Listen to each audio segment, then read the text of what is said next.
Assalamualaikum warahmatullahi wabarakatuh.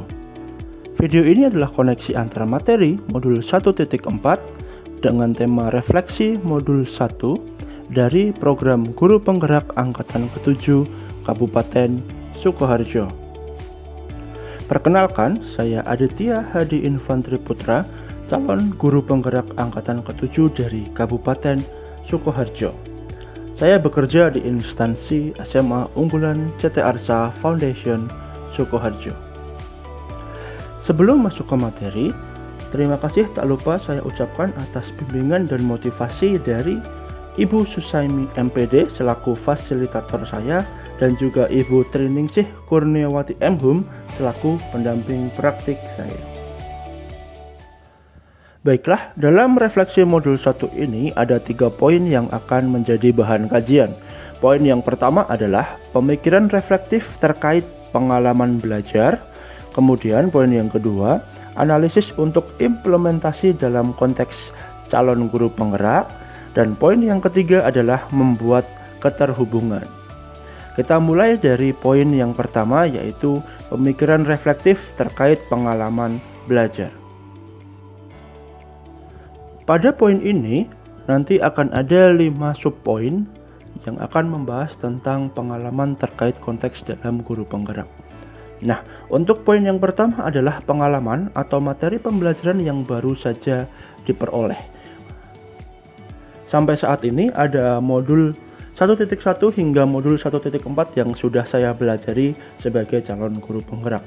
Untuk modul yang pertama, modul 1.1 berisi tentang konsep-konsep atau filosofi pendidikan menurut Ki Hajar Dewantoro, yang terdiri dari definisi dari pendidikan itu sendiri, kemudian ada konsep cipta, rasa, dan karsa, teori Pahmong, Among, dan Taman Siswa, ada kodrat alam dan kodrat zaman, kemudian ada konsep berhamba kepada siswa, dan yang terakhir ada tentang trilogi KHD yang berisi Engar Sosong Tulodo, Eng Madyo Mangun Karso, dan Tuturi Handayani. Kemudian modul yang berikutnya adalah modul 1.2 yang berisi tentang nilai dan peran dari guru penggerak, di mana di dalamnya ada banyak sekali materi baru seperti manusia merdeka, kemudian ada cara kerja otak, yang berikutnya tahap perkembangan dari siswa, kemudian ada 5 nilai yang harus dimiliki oleh guru penggerak, dan ada 5 peran dari guru penggerak, dan yang terakhir adalah 6 profil pelajar Pancasila. Di modul 1.3 kita mempelajari tentang visi dari guru penggerak, di mana di dalamnya secara lebih rinci dijabarkan bagaimana sebenarnya kita membuat visi dan apa sebenarnya visi itu sendiri. Kemudian kita juga diberikan materi tentang pendekatan inquiry apresiatif dan juga bagaimana mengembangkan konsep bagja.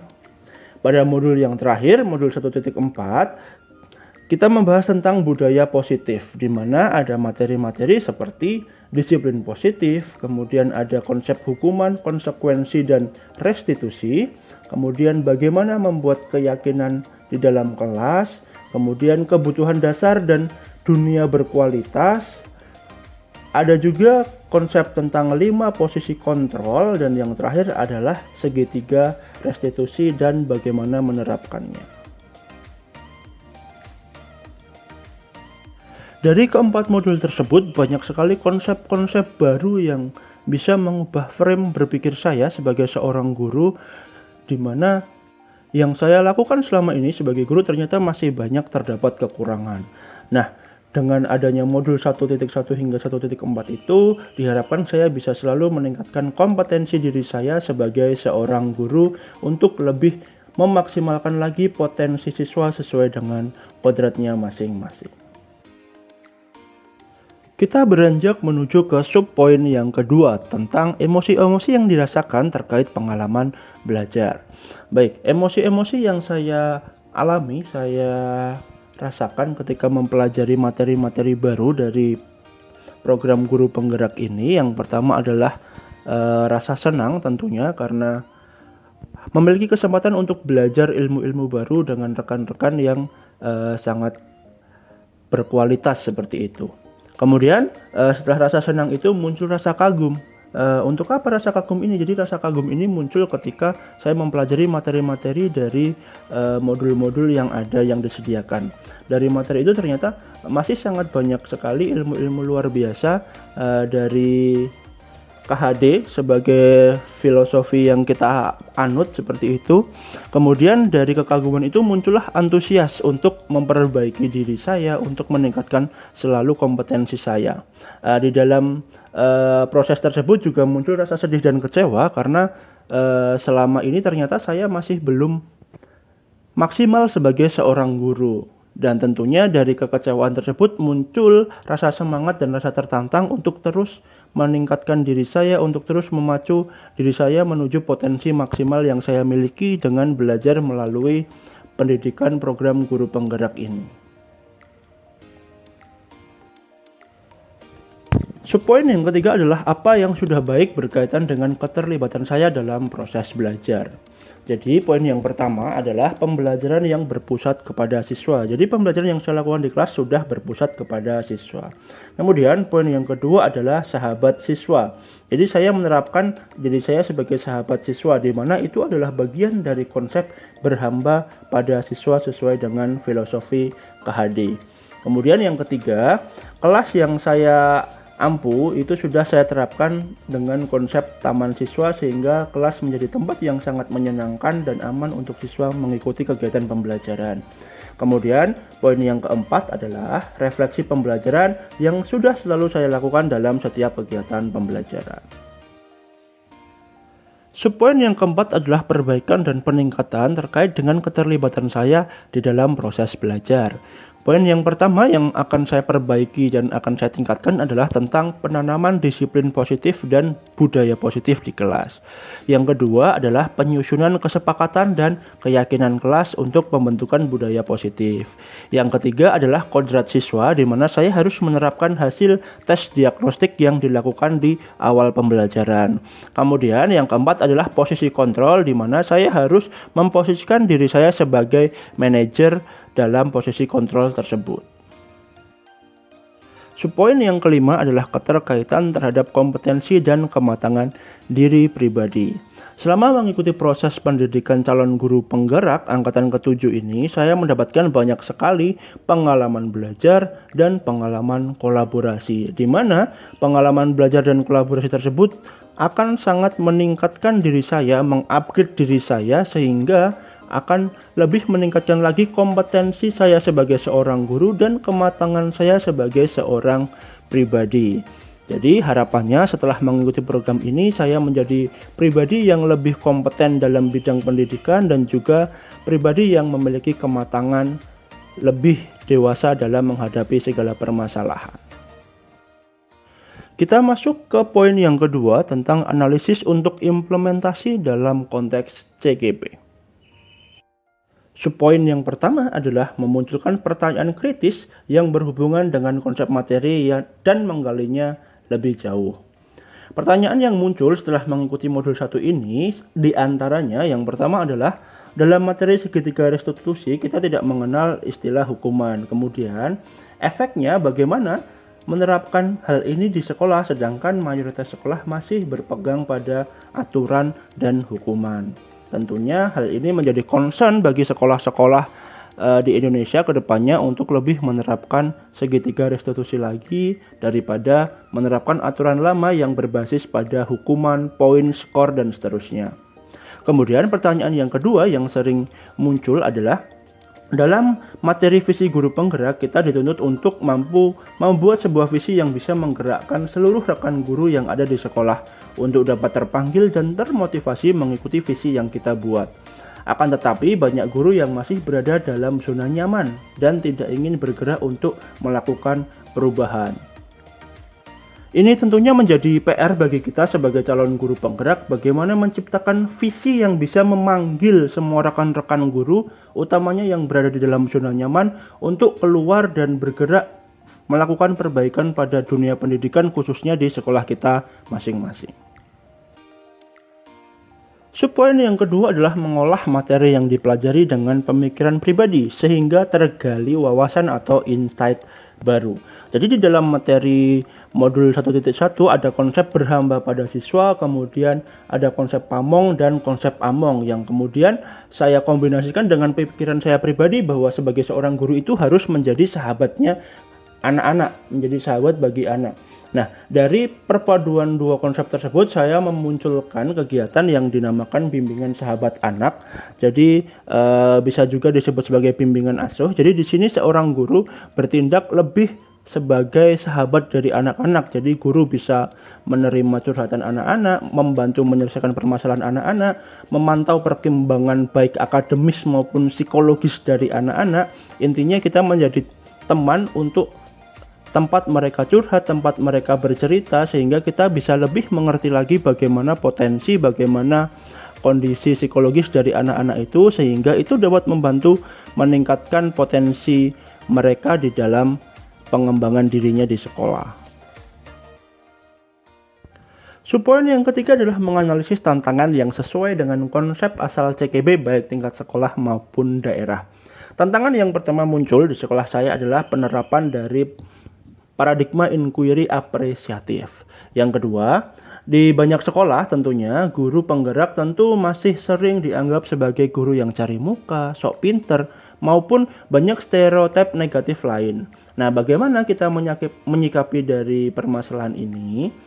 Kemudian yang ketiga, terdapat banyak sekali benturan jadwal kegiatan antara program guru penggerak dengan kegiatan di sekolah maupun kegiatan dari yayasan karena sekolah saya adalah sekolah swasta. Nah, bagaimana kita mengatasi tantangan ini? Kemudian yang keempat adalah aksi nyata dalam konsep menggerakkan lingkungan atau rekan-rekan guru di sekitar kita. Itu masih menjadi tantangan yang harus diselesaikan. Subpoin yang keempat adalah alternatif solusi dari tantangan yang telah muncul pada subpoin 3 tadi.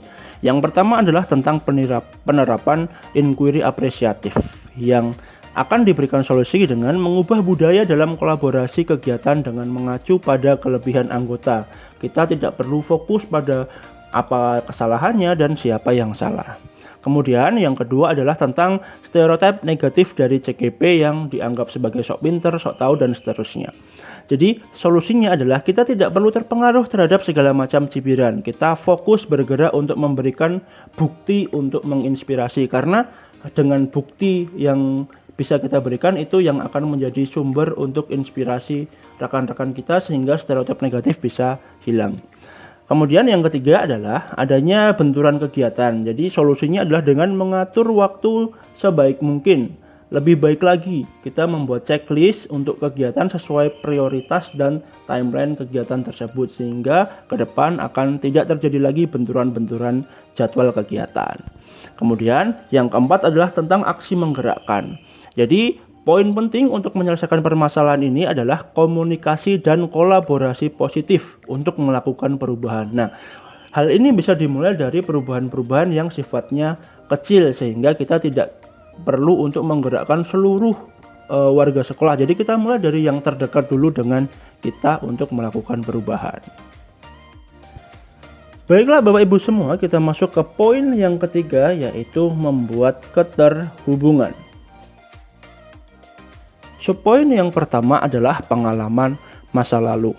Nah, dalam pengalaman masa lalu ini, di masa lalu saya masih memberikan reward. Jadi sebelum mengikuti program pendidikan guru penggerak angkatan yang ke-7, di pembelajaran di kelas saya sering melakukan pemberian reward. Misalkan ketika ada anak yang mendapatkan nilai terbaik dalam penilaian harian, kemudian ketika ada anak yang aktif dalam kegiatan presentasi, itu sering saya berikan reward. Tetapi setelah saya mempelajari materi guru penggerak sampai saat ini, ternyata pemberian reward itu kurang tepat menurut konsep-konsep pendidikan. Harapannya saya bisa memperbaiki kekurangan tersebut, kesalahan tersebut untuk bisa menjadi guru yang lebih baik di masa depan. Subpoin yang kedua adalah tentang penerapan di masa mendatang. Jadi dari konsep pemberian reward yang saya lakukan di masa lalu, ternyata itu adalah hal yang salah.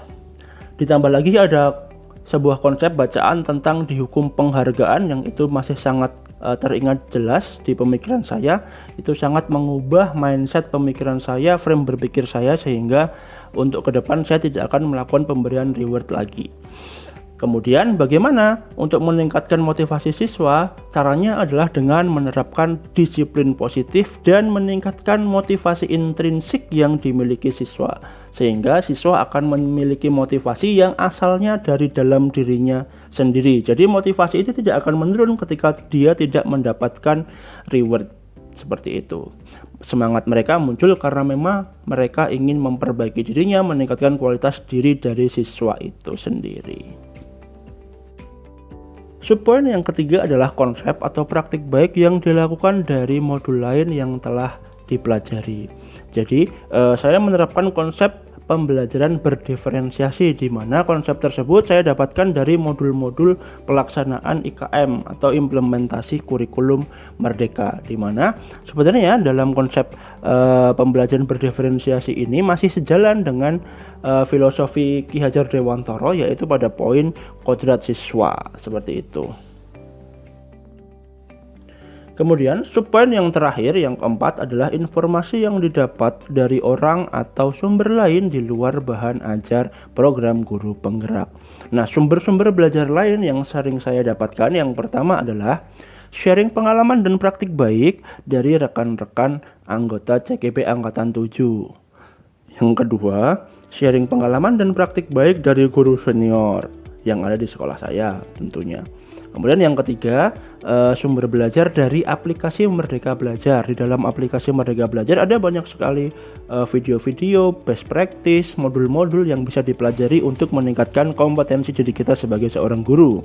Kemudian yang keempat adalah praktik baik dari guru lain yang ada di internet, yang ada di YouTube, yang ada di Google, yang itu bisa kita search untuk lebih meningkatkan lagi kompetensi diri kita.